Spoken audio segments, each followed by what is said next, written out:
Hoje nós vamos pensar num texto que está em Romanos, capítulo de número 12.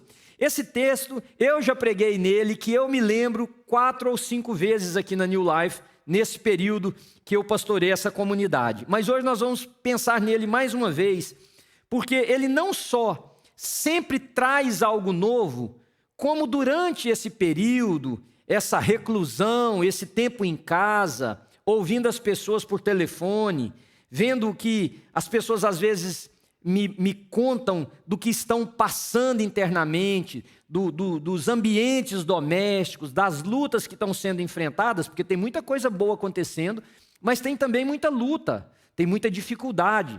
E me veio à mente esse texto que Paulo escreve para a igreja em Roma. É a carta que nós chamamos aos Romanos, capítulo de número 12, versículo 1 e 2.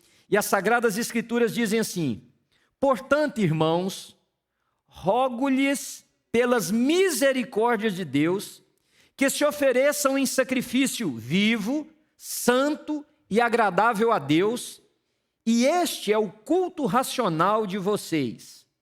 Não se amoldem ou não se conformem, numa outra versão, ao padrão deste mundo, mas transformem-se pela renovação da sua mente, para que sejam capazes de experimentar e comprovar a boa, agradável e perfeita vontade de Deus. Eu acho que o imperativo da vida humana é o crescimento. Tudo que é saudável espera que se cresça. Do ser humano a uma planta, eu hoje coloquei lá no meu canteiro algumas plantinhas de algumas ervas que eu gosto de cozinhar com elas. A minha esperança é de que com a temperatura adequada, com a água adequada, elas vão crescer e eu vou ter um canteiro ou uma horta bem abastecida, bela e própria para nós usarmos na nossa casa. Então é esperado que as pessoas cresçam, não só fisicamente, mas emocionalmente. As pessoas na parte emocional, o crescimento se dá pela maturidade, pela forma com que nós reagimos às situações externas, às pressões da vida. No casamento é esperado que se tenha crescimento, no convívio, nos acertos, nas lutas que tem, mas em tantas coisas boas e maravilhosas que cercam o relacionamento conjugal, é esperado que a gente vá crescendo. Que com o tempo, o amor, que era aquela coisa impulsiva e muito aflorada, agora é algo mais sólido. Nós compreendemos mais um ao outro, nós entendemos mais um ao outro, nós conhecemos mais uns aos outros. Na caminhada com Deus, enfim, crescer é um imperativo da vida. Amadurecer é um imperativo da vida. Agora, para que esse processo se concretize, é necessário que nós passemos de um estágio anterior a um estágio posterior. E é isso que é essa mudança que na nossa reflexão de hoje, eu quero chamar de renovação.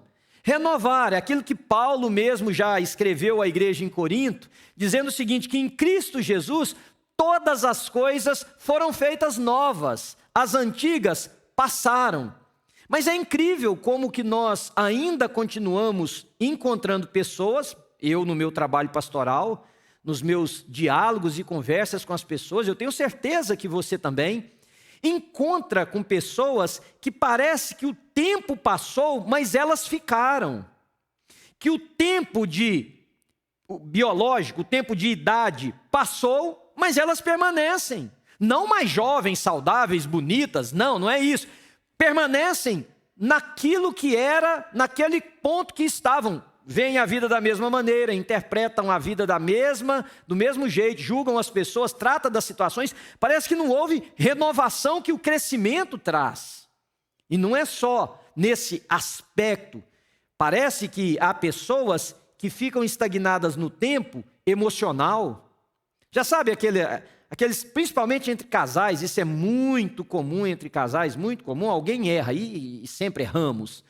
Mas você errou lá no 2º ano de casado, agora você está com 10 anos de casado, graças a Deus. Aí um dia tem uma discussão por causa de uma besteira qualquer, de onde é que alguém puxa alguma coisa? Lá do 2º ano e diz assim, está vendo? Lá atrás você fez isso. Parece que as emoções não se renovam, não saem do lugar, não vão para lugar nenhum, não crescem. E por isso os relacionamentos continuam cheios de atritos, a forma com que você lida com a vida não se torna mais autêntica e mais pertinente ao tipo de pessoa que você é agora.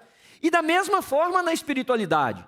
Existem pessoas que frequentam uma comunidade cristã, que dizem ter conhecido a Bíblia já há anos, sabem até passagens de cor, e sabem e conhecem muito o trâmite nesse mundo chamado do mundo cristão, e principalmente aqui no nosso contexto evangélico, mas as atitudes das pessoas, o comportamento, as escolhas dessas pessoas, o caminho que eles tomam na vida não parece corresponder com a maturidade. Então hoje, na análise desse texto, eu queria te convidar a gente fazer um mergulho no seu próprio coração. Que você permitisse o Espírito de Deus te levar ao seu coração agora, mas eu tenho algumas intenções muito específicas com esse mergulho no seu coração. Eu queria que você entendesse, que o Espírito te conduzisse a entender o que significa ter uma mente renovada. Essa é a primeira coisa. O que significa? Porque Paulo, e nós vamos ver, o que significa ter uma mente renovada?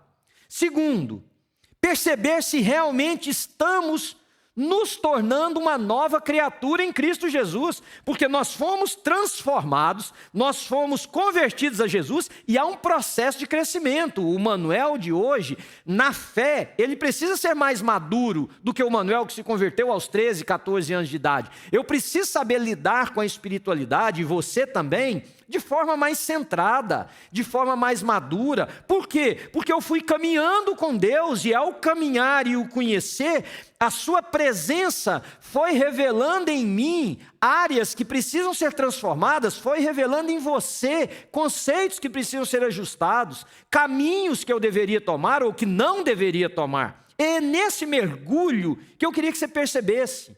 Você tem se tornado uma nova criatura?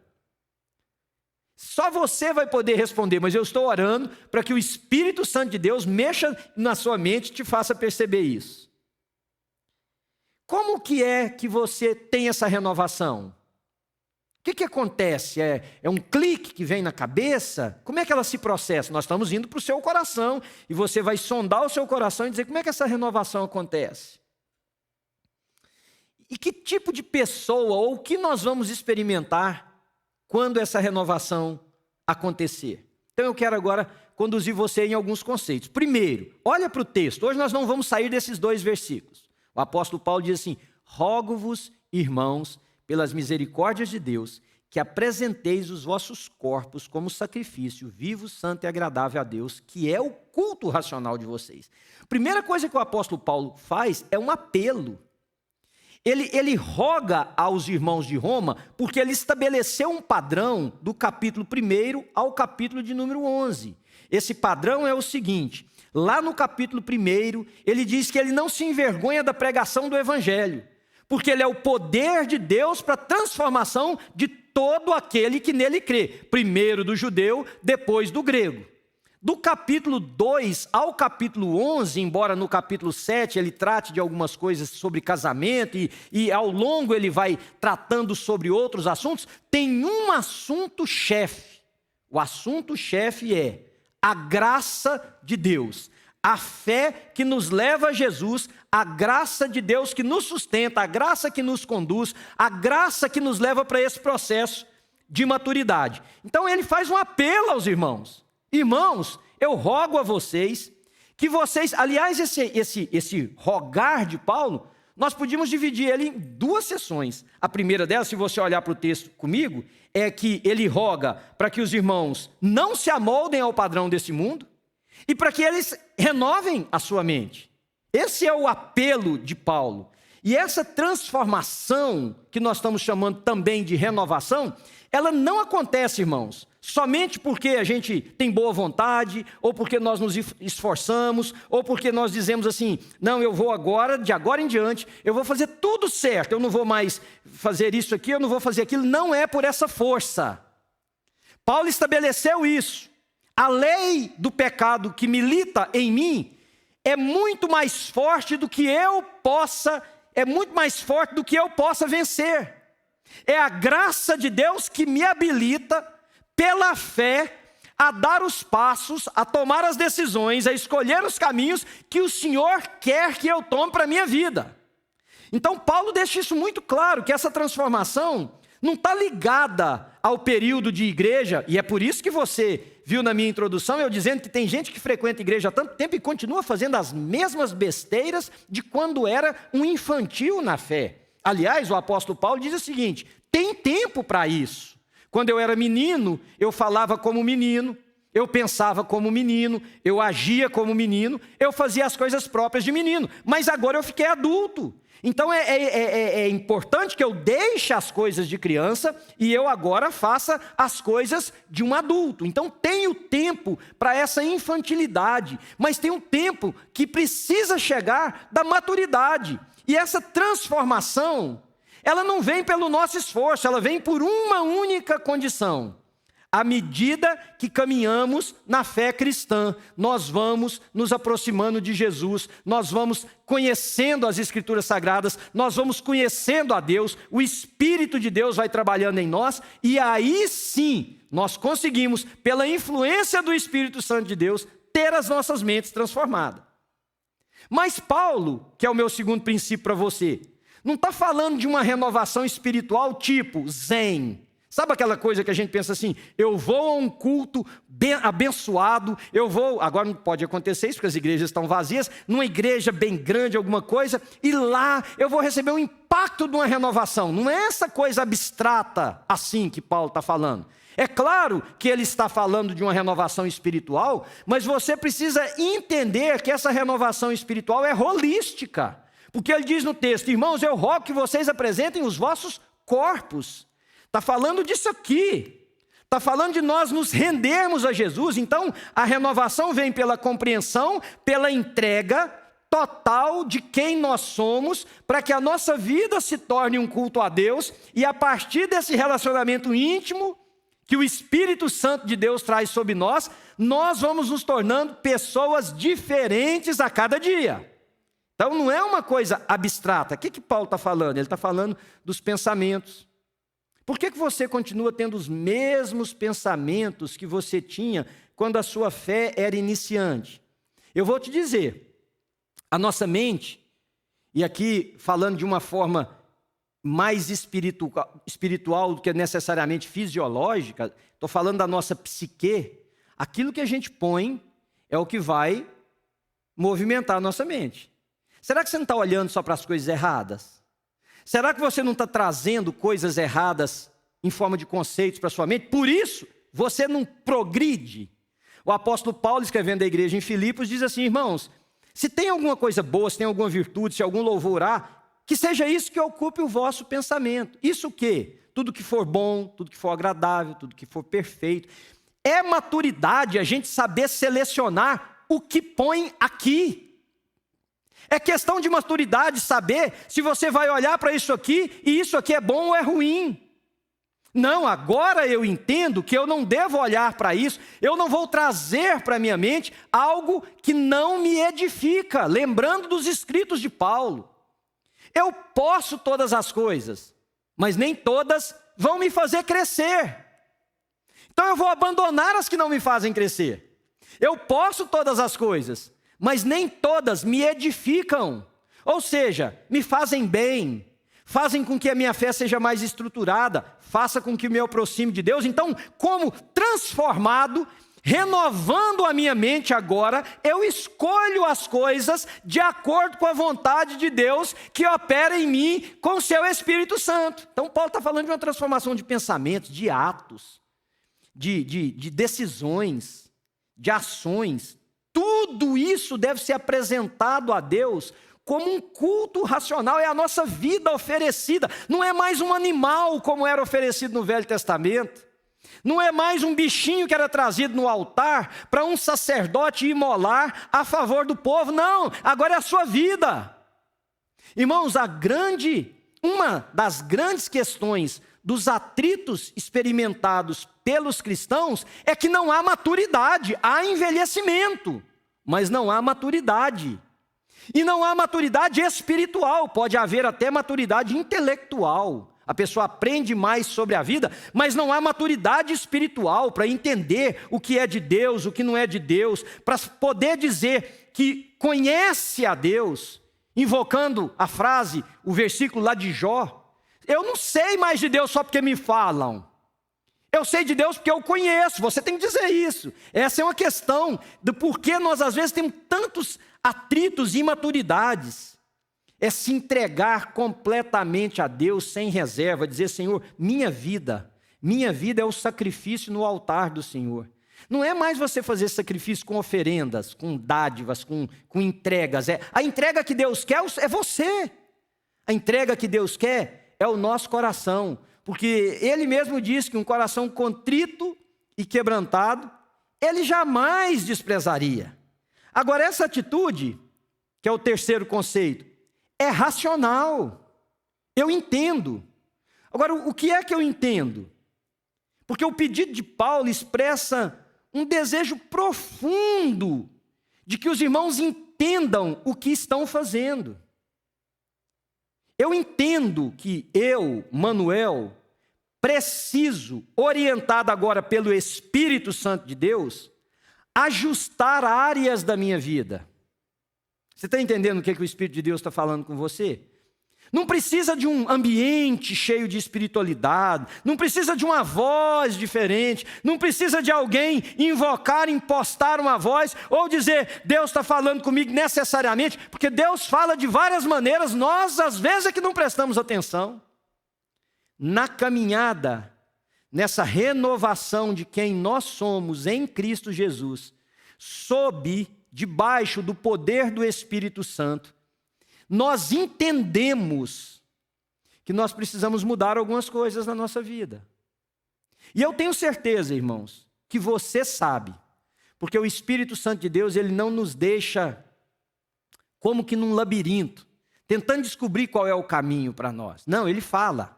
Nós é que não queremos ouvir, nós é que não lhe damos atenção. O texto de Jó fala que o Senhor fala de várias maneiras, nós é que não lhe damos ouvido. Sabe aquela teimosa, aquela insistente teimosia nossa de saber que Deus está falando, mas continuar fazendo o que nós gostaríamos de fazer, a despeito de Deus estar dizendo: não é assim.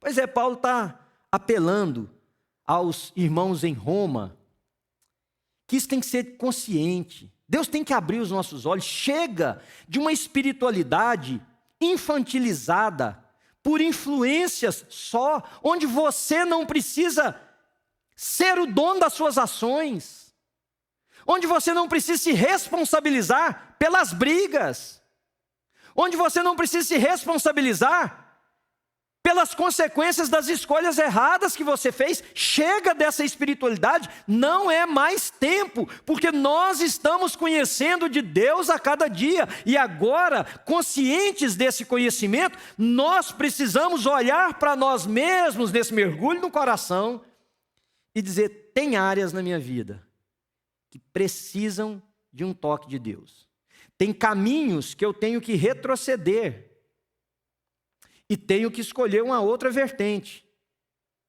Tem pessoas que precisam sair. E tem pessoas que precisam entrar. Tem comportamentos. Você está entendendo o que eu estou dizendo? Tem comportamentos. Já passou. Isso aí era da época que você não conhecia Deus. Isso aí era da época que você era infantil na fé. Agora você cresceu. Esse comportamento não cabe mais. Esse comportamento não é nem mais legal numa pessoa que está caminhando com Deus há mais tempo. Então, quando você mergulhar no seu coração hoje e perceber que a água é rasa, se pergunte por quê. Por que você não usufrui mais dessa presença de Deus? Por que isso não é mais profundo? Como um profeta no Velho Testamento diz: eu entrei no rio e as águas me davam pelos artelhos, e eu entrei mais e elas vinham aos joelhos, e eu entrei mais e ela vinha aos lombos, e eu entrei mais e a água foi me cobrindo. Essa água do rio da vida de Deus, Ele quer que a gente mergulhe nela. Não é mais essa coisa da piscina de criança, do lugar rasinho, onde nós colocamos os nossos filhos com o perigo, ou para livrá-los do perigo deles se afogarem. Não, É um rio que Deus quer que a gente entre nele e usufrua do melhor que Deus tem para nós. E é por isso que Paulo está dizendo, irmãos, eu rogo a vocês, eu rogo pelas misericórdias de Deus, e eu faço o apelo de Paulo, irmão, eu rogo a você, pela misericórdia de Deus, se renove pela transformação da sua mente. E aí, nesse aspecto, sabe o que ele nos convida? Quarto princípio meu para você. Ele nos chama, é um apelo, queridos, a uma contracultura. Ele diz assim, não se amoldem ao padrão desse mundo. Não se igualem com o padrão desse mundo. E aí nós somos mestres de achar formas farisaicas e religiosas apenas de fazer as coisas. A gente imagina que tem a ver com o tipo de roupa que alguém usa, com o estilo do corte do cabelo, com quantas marcas a pessoa tem na pele ou não, ou se ela tem adereços pelo seu corpo. A gente vai pegando as coisas todas periféricas para não ter que encarar o que o Evangelho está dizendo. Não é se você desenhou algo aqui ou não desenhou. Não é essa a contracultura que Paulo está propondo. Sabe o que ele está propondo? Que esse mundo tem um padrão de pensamento, que a palavra que aparece nesse texto, na língua grega, é como se fosse status quo. Sabe do que eu estou dizendo? Mentalidade dominante em um período da história. É isso que a palavra original, ela não está dizendo de... Vou usar uma explicação assim, de moda somente. Tem um pensamento que determina essa moda. É esse pensamento que Paulo está dizendo, irmãos, vocês que foram transformados por Cristo Jesus. Ouça o que o Espírito de Deus está falando com você. Vocês que foram transformados pelo Espírito Santo de Deus. Essa mentalidade não pode ser a de vocês. Tem um padrão lá fora de como que as pessoas reagem, por exemplo, quando são agredidas. Há um padrão de como se trata o ser humano. Há um padrão de como se toma decisões, que faz escolha entre certo e errado. E Paulo está dizendo o seguinte, esse pensamento dominante lá fora não pode ser o pensamento dominante em vocês. Porque vocês agora têm a mente de Cristo. Porque vocês agora são dele. E porque vocês têm a mente de Cristo, vocês estão crescendo no conhecimento de Deus, e esse conhecimento de Deus nos faz pessoas com uma mentalidade diferente da que o mundo tem. E é por isso que o verdadeiro Filho de Deus, ele lê a vida por uma outra ótica, uma outra lente. A lógica do mundo não é a nossa lógica. Não é. Por quê? Porque nós estamos nesse mundo, mas somos influenciados por uma cultura que é do reino. E é por isso que eu estou dizendo uma contracultura. Não é contra no sentido só opositor, das pessoas dizerem o seguinte, se não é cristão evangélico, então eu não quero. E isso vai da música, vai da camiseta se tiver um desenho de cristianismo. Não é disso, queridos. Não é disso. Não é contra estas coisas. É ser contra o que promove qualquer tipo de conduta que é contrária ao que o reino de Deus se propõe. Então é mais ou menos assim.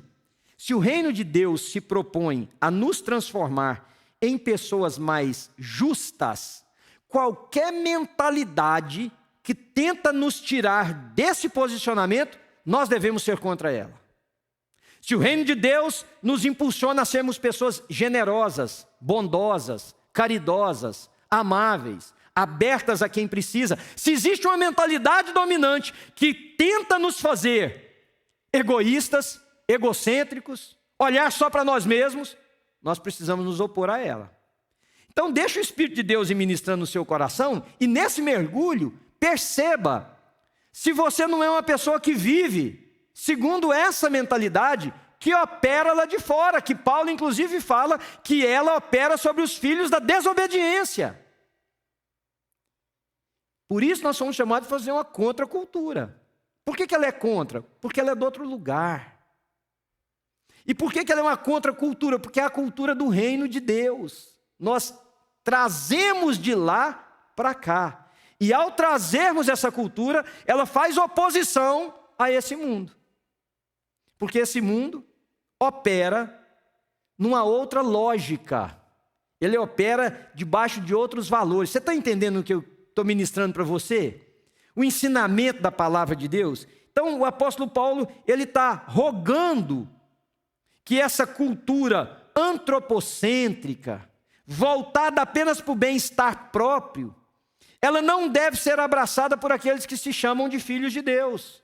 Como não deve ser num relacionamento conjugal, onde um tenta tirar o proveito do outro, subjugar o outro. Não deve ser numa igreja, onde as pessoas oprimem e abusam da fé das pessoas. Não deve ser num ambiente de trabalho, onde uma mentalidade capitalista coloca uma pessoa a sempre tirar mais do outro.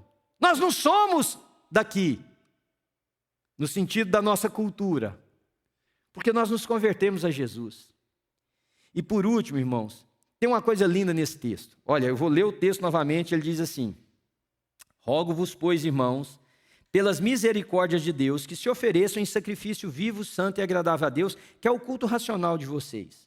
Não se amoldem ao padrão desse mundo, mas transformem-se pela renovação da sua mente. Olha bem, para quê? Para que tudo isso? Para que renovar a minha mente? Para que oferecer meu corpo como um sacrifício vivo, santo e agradável a Deus? Por quê? Ou para que oferecer minha vida nesse altar? Para que isso? Para uma coisa que Paulo fala no final. Deixa eu te dizer. Todos nós ansiamos por uma vida melhor. E aí a definição da vida melhor vai de acordo com cada um. Mas todos nós almejamos um momento mais abençoado da nossa vida. Mas para além de tudo isso, todos nós deveríamos almejar o momento da maior bênção, que é o conhecimento de Deus. E é isso que Paulo termina, e eu chamo aqui de uma nova vida, para que sejam capazes de experimentar. Tem muita gente que nunca chega nesse negócio de experimentar, nunca chega nesse ponto de experimentar, porque não se deixaram ser renovados, não se permitiram ser transformados, ficaram presos naquela infantilidade da vida espiritual e do conhecimento de Deus. A graça de Deus não os transformou em homens mais maduros e mulheres mais maduras na fé, rapazes e moças. Não experimentam o que Paulo chamou de boa, agradável e perfeita vontade de Deus. Ainda andam como que no escuro, tateando um lado para o outro. A fé é como um roller coaster, um dia está em cima, outro dia está lá embaixo. Esses conceitos de renovação da mente, do coração, de culto racional, de entrega voluntária, de abraçar uma contracultura, só tem um objetivo, irmão, só um objetivo: é levar a mim e a você a experimentar mais de Deus. É saber que nós chegamos num ponto do conhecimento de Deus, que o texto de Jeremias, capítulo 29, versículo 11, se torna real. Eu é que sei que pensamentos tenho a vosso respeito, diz o Senhor. Pensamentos de bem, pensamentos do paz. Eu vou ler o texto. Eu que sei, porque eu que conheço os planos que tenho para vocês, diz o Senhor. Planos de fazê-los prosperar e não de lhes causar danos. Planos de dar-lhe esperança e um futuro. Ele estava falando para a gente exilada na Babilônia, para que a gente experimente qual seja a boa, perfeita e agradável vontade de Deus para a nossa vida, irmãos. É imperativo que nós cresçamos. E esse crescimento só se dá pela renovação da nossa mente. Não renová-la pelos conceitos que nós achamos que deve ou que não deve. Renová-la pela palavra de Deus, pelo conhecimento do Deus vivo. E aí, na influência do Espírito Santo, nós vamos nos tornando cada vez mais pessoas que as decisões são mais coerentes com a nossa fé. Entende o que eu estou dizendo? Que os caminhos que nós escolhemos são mais parecidos com os caminhos que Jesus gostaria que nós escolhêssemos. Que os nossos relacionamentos com todas as lutas relacionais, mas eles vão ter características de quem tem Deus na sua vida. Então eu queria encerrar o nosso encontro, e eu queria fazer 2 apelos a você, sempre 2 apelos agora. Primeiro é que se você não conhece Jesus, esse Jesus que eu estou pregando, você pode entregar sua vida para Ele agora. Aí na sua casa, você pode estar dentro de um carro me ouvindo, você pode estar em qualquer lugar.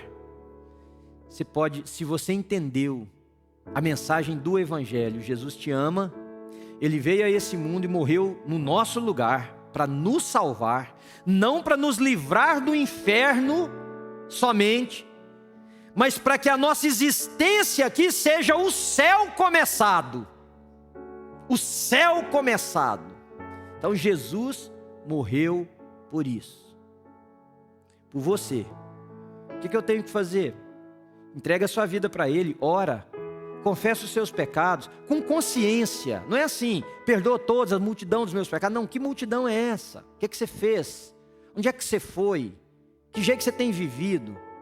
O que tem deturpado a sua vida? É isso que você precisa ter consciência, porque esse é o culto racional. Eu sei que eu tenho colocado os meus pés em lugares que eu não deveria. Isso é racional. Senhor, me perdoa.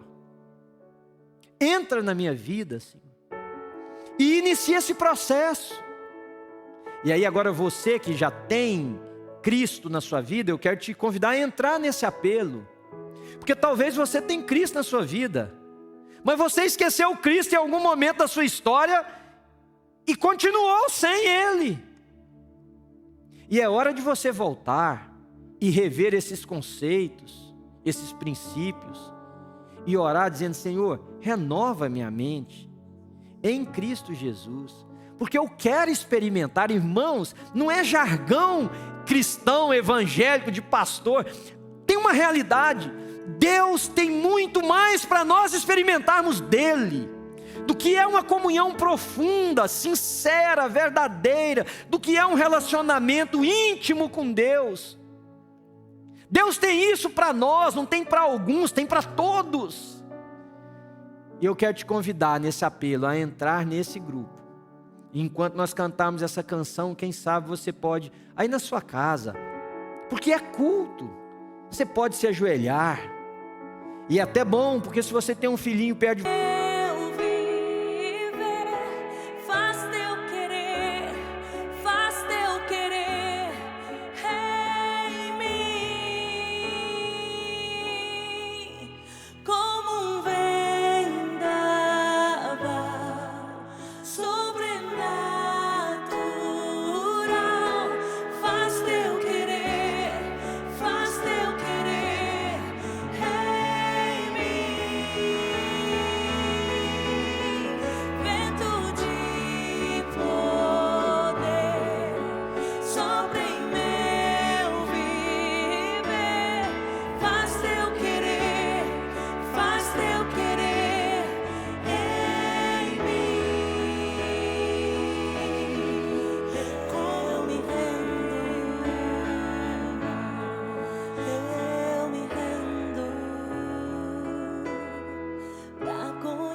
Senhor Jesus, nós nos rendemos na Tua presença.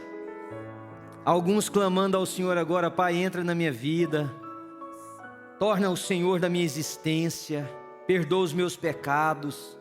Outros clamando: Senhor, eu me rendo, porque eu preciso dessa influência do Teu Espírito, ó Deus, para que eu possa ser renovado e crescer. Mas a nossa oração é uma só: Senhor, faz isso na vida de cada um que nesse momento se rende diante do Senhor, porque o Teu poder é infinitamente maior e é capaz de realizar muito mais do que nós podemos imaginar. Vai sobre cada casa agora, Senhor, e com Teu Espírito alcança essas pessoas. Daqui nós oramos por elas, nós as entregamos nas tuas mãos, nós intercedemos. E eu levanto as minhas mãos, como que abençoando quem estivesse sentado aqui nessas cadeiras, Senhor. E eu peço que a bênção do Senhor entre nessa casa, alcance esse lar, vá sobre essa pessoa. Não importa se num outro continente ou talvez aqui a 1, 2 quadras do local que nós estamos. Que o Senhor te abençoe e te guarde.